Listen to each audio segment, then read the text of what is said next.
Shalom, selamat pagi. Di sini saya akan membawakan renungan dengan tema jangan kompromi dengan dosa. Tapi sebelum itu, mari kita berdoa terlebih dahulu. Tuhan Yesus, terima kasih atas berkat-Mu dari malam hingga pagi hari ini. Engkau masih memberikan kami kesempatan untuk menikmati setiap berkat yang Engkau berikan. Tuhan, sebentar kami akan memulai renungan kami pada pagi hari ini. Kami berdoa agar setiap renungan yang kami dengar dapat bermanfaat bagi kehidupan kami untuk sekarang dan kedepannya.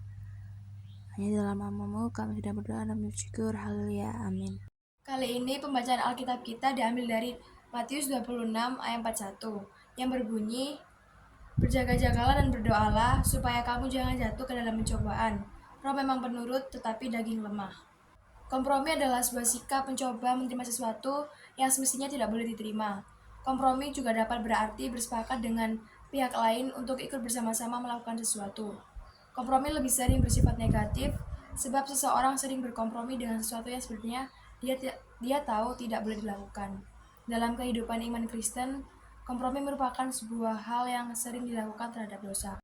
Kekurang tegasan menjadi penyebab utama untuk seseorang berkompromi. Selain itu, suatu sikap yang merasa masih ada waktu untuk berbuat dosa sebelum bertobat adalah sebuah masalah yang juga sering dijadikan alasan untuk seseorang berkompromi terhadap dosa.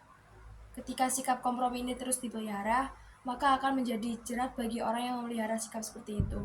Orang ini akan terus berkompromi terhadap dosa dan membuatnya jatuh bangun di dalamnya. Seharusnya sebagai orang percaya, kita harus memiliki sikap tidak berkompromi terhadap dosa. Sikap ini harus dimiliki agar seseorang bisa terhindar dari jerat dosa. Sikap tidak kompromi terhadap dosa sebenarnya bukan berawal ketika kita diperhadapkan untuk memilih melakukan dosa atau tidak. Namun, sikap tidak kompromi terhadap dosa sebenarnya berawal dari sebuah kesadaran dan kewaspadaan terhadap hati dan pikiran. Hal ini jelas karena segala sesuatu yang kita perbuat itu berasal dari hati dan pikiran. Ketika muncul keinginan dan rencana untuk berbuat dosa, atau yang sering kita sebut sebagai godaan, ini harus segera kita tolak. Seperti yang tertulis di Filipi 4 ayat 8, yang berbunyi, "Jadi akhirnya, saudara-saudara, semua yang benar, semua yang mulia, semua yang adil, semua yang suci, semua yang manis, semua yang sedap didengar, semua yang disebut kebajikan dan patut dipuji, pikirkanlah semuanya itu." Bersikap tidak kompromi terhadap dosa berawal dari hati dan pikiran, yang bisa dengan tegas menolak pikiran dan keinginan hati untuk melakukan sesuatu yang salah dan berdosa. Isilah hati dan pikiran kita dengan kebenaran, sehingga tidak akan ada tempat bagi ketidakbenaran.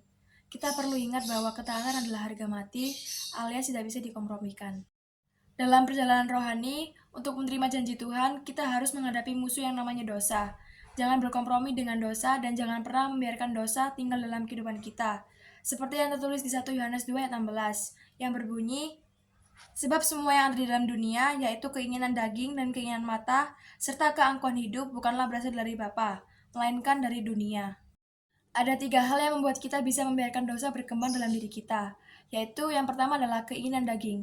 Keinginan daging adalah semua hawa nafsu tubuh yang membawa kita kepada dosa, seperti yang tertulis di Efesus 5 ayat 3-4, yang berbunyi, "Tetapi percabulan dan rupa-rupa kecemaran dan atau keserakahan disebut saja pun jangan di antara kamu, sebagaimana sepatutnya bagi orang-orang kudus. Demikian juga perkataan orang kotor, yang kosong, atau yang sembrono. Karena hal-hal ini tidak pantas, tapi sebaliknya ucapkanlah syukur."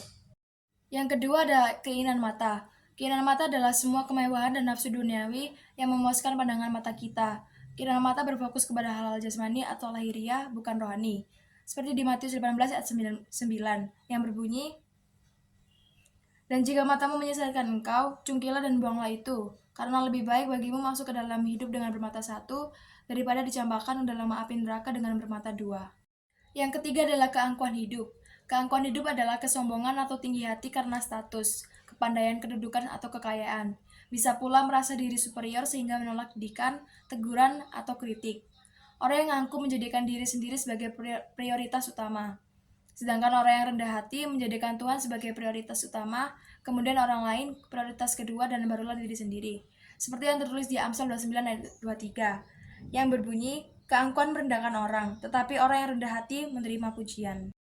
Tuhan akan membawa kita semua ke tanah perjanjian berupa kehidupan yang penuh berkat. sukacita, dan damai sejahtera semasa kita hidup. Di akhir hidup kita, Tuhan juga akan membawa kita ke sorga sebagai tanah Kanaan yang abadi. Namun demikian, Tuhan telah berpesan agar jangan kompromi dan membiarkan musuh berkembang dalam hidup kita, yaitu dosa yang akan menyesatkan. Jauhi 3 hal ini dan jangan turuti keinginannya, yaitu keinginan daging, keinginan mata, dan keangkuhan hidup. Itulah renungan kita pada pagi hari ini. Saya berharap apa yang saya sampaikan di renungan pagi pada hari ini dapat bermanfaat bagi kita semua dan dapat menjadi pelajaran bagi kita semua. Sebelum melanjutkan aktivitas dan menutup renungan pada pagi hari ini, mari kita berdoa terlebih dahulu. Tuhan, kami sudah selesai mendengarkan sebagian dari firman-Mu. Kami berdoa agar kami dapat mempraktekkan firman-Mu tersebut dalam kehidupan kami sehari-hari. Tidak hanya kami dengar saja ya Tuhan. Tuhan, sebentar kami akan melanjutkan aktivitas pagi kami. Kami berdoa agar apa yang kami lakukan di hari ini hanya dalam penyertaan-Mu saja Tuhan. Hanya di dalam nama-Mu kami sudah berdoa dan bersyukur. Haleluya, amin.